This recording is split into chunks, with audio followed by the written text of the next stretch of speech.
बिस्मिल्लाहिर्रहमानिर्रहीम। अस्सलाम वालेकुम स्टूडेंट्स। इलेक्ट्रॉनिक्स 2 के कोर्स में हम लोग जो है वो ऑसिलेटर्स जो है उसको डिस्कस कर रहे थे। आज हम लोग जो है वो रिलैक्सेशन ऑसिलेटर्स जो है उनको डिस्कस करेंगे।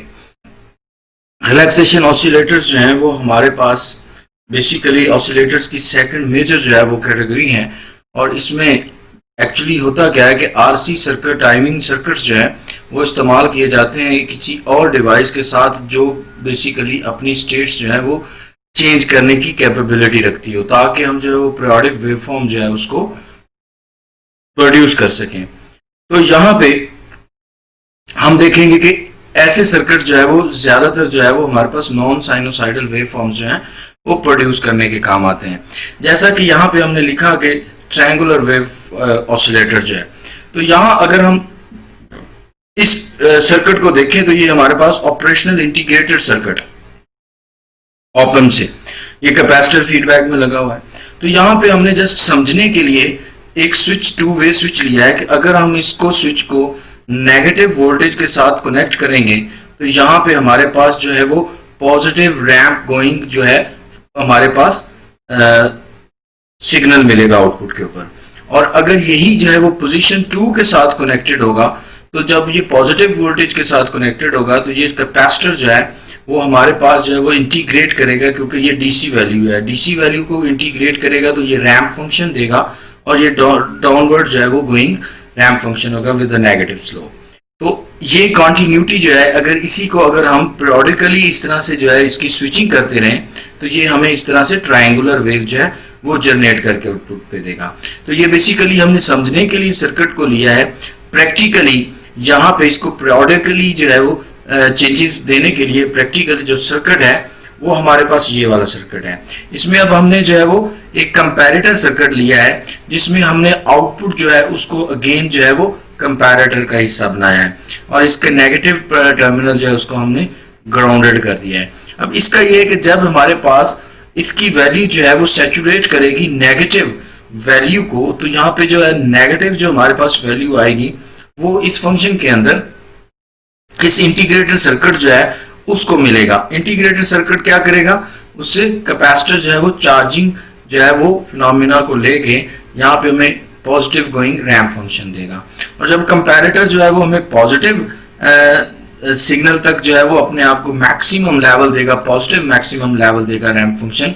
यानी हम इसके अपर ट्रिगर पॉइंट जो है उसको कंपेयर करें, स्विचिंग को मैक्सिमम पॉजिटिव लेवल तक जाए, तो ऐसी सूरत के अंदर क्या होगा कि ये हमारे पास कैपेसिटर जो है वो ये वाला रैंप फंक्शन जो है वो प्रोड्यूस कर रहा होगा जो फीडबैक के अंदर, यानी नेगेटिव गोइंग होगा।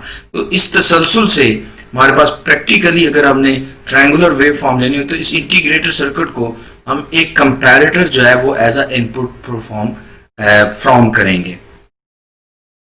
उसके बाद हमारे पास है साथ voltage control oscillator. Voltage control oscillator जो है वो रिलैक्सेशन ऑसिलेटर जो है उसकी एक इम्पॉर्टेंट जो है वो हमारे पास जो है वो काइंड है, और इसमें जो है वो हमारे पास फ्रीक्वेंसी जो है वो बेसिकली चेंज की जा सकती है वेरिएबल डीसी कंट्रोल वोल्टेज से, और हम इसलिए ये साइनोसाइडल और नॉन साइनोसाइडल दोनों तरह के ऑसिलेटर्स के लिए हम इनको इस्तेमाल कर सकते हैं।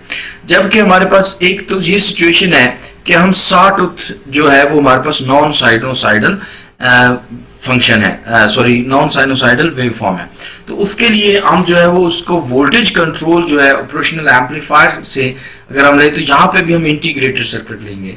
लेकिन पैरेलल के अंदर जो है वो हमने पुट एक स्विचिंग डिवाइस है, 3 टर्मिनल डिवाइस, जिसमें हमारे पास एक उसका ग्राउंड है और एक हमारे पास उसकी इनपुट है और एक हमारे पास उसकी आउटपुट टर्मिनल है। तो ये 3 टर्मिनल जो है ये हमारे पास है पुट के, ये जो हमारे पास प्रोग्रामेबल यूनिजंक्शनल ट्रांजिस्टर है। तो एक्चुअली ये क्या काम करता है, जिस वक्त ये हमारे पास जो पॉजिटिवली बाइस्ड अगर इसको हम गेट प्रोवाइड करें तो ऐसी सूरत के अंदर ये जो हमारे पास कैथोड के हिसाब से जो है ये हमारे पास जो है वो पॉजिटिवली जो है वो बाइस्ड होगा, और जब हमारे पास एनोड जो इसकी एक्सीड लिमिट जो है वो गेट वोल्टेज से, यानी जो कि तकरीबन अप्रोक्सी 0.5 है, वो पुट की होती है ज्यादा एक्सीड करती है, तो ये टर्न ऑन होता है। यानी टर्न ऑन होता है तो ये क्या करता है, as a forward bias diode के तौर पे एक्ट करता है। जिससे ये क्या होगा कि ये एक हमारे पास आउटपुट जो होगी शॉर्ट हो जाएगी टूवर्ड्स द इनपुट, यानी फीडबैक की तरफ ये शॉर्ट हो जाएगी। जैसे ये शॉर्ट होगी तो ये सिग्नल हमारे पास इस तरह से नीचे को आएगा, यानी सडन कैपेसिटर डिस्चार्ज होगा। और अगर जिस वक्त ये हमारे पास ये ऑफ होगा तो फिर ये हमारे पास इंटीग्रेटर के तौर पे काम कर रहा होगा।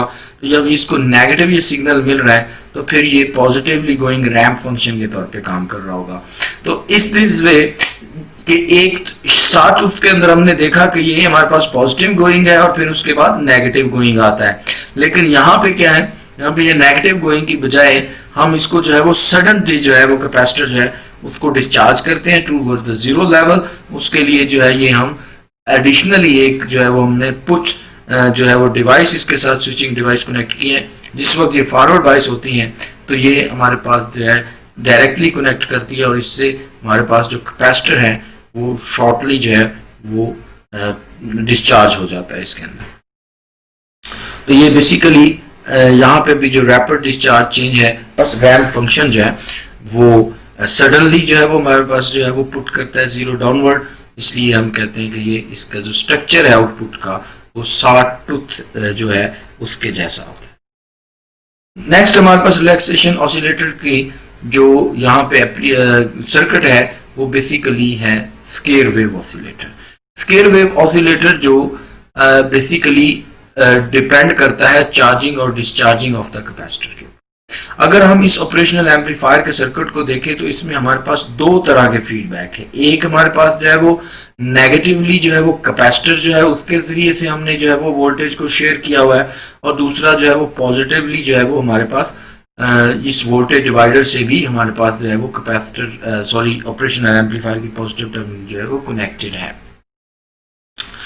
अगर हम यहाँ पे नोटिस करते हैं कि ऑपरेशनल एम्पलीफायर का जो इन्वर्टिंग इनपुट है वो कैपेसिटर के वोल्टेज और नॉन इन्वर्टिंग इनपुट जो और पोर्शन है वो फीडबैक R2 एंड R3 उसके सर्किट के साथ कनेक्टेड है।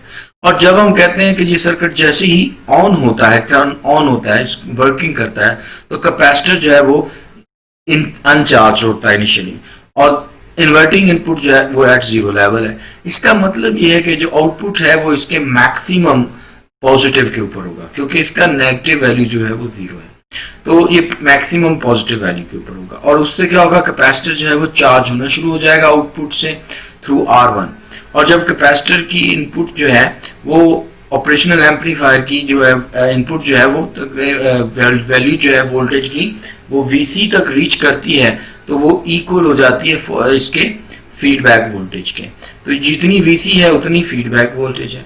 इसका मतलब है नॉन इन्वर्टिंग इनपुट जो है उस टाइम जो है वो स्विचिंग करती है मैक्सिमम टूवर्ड्स द नेगेटिव।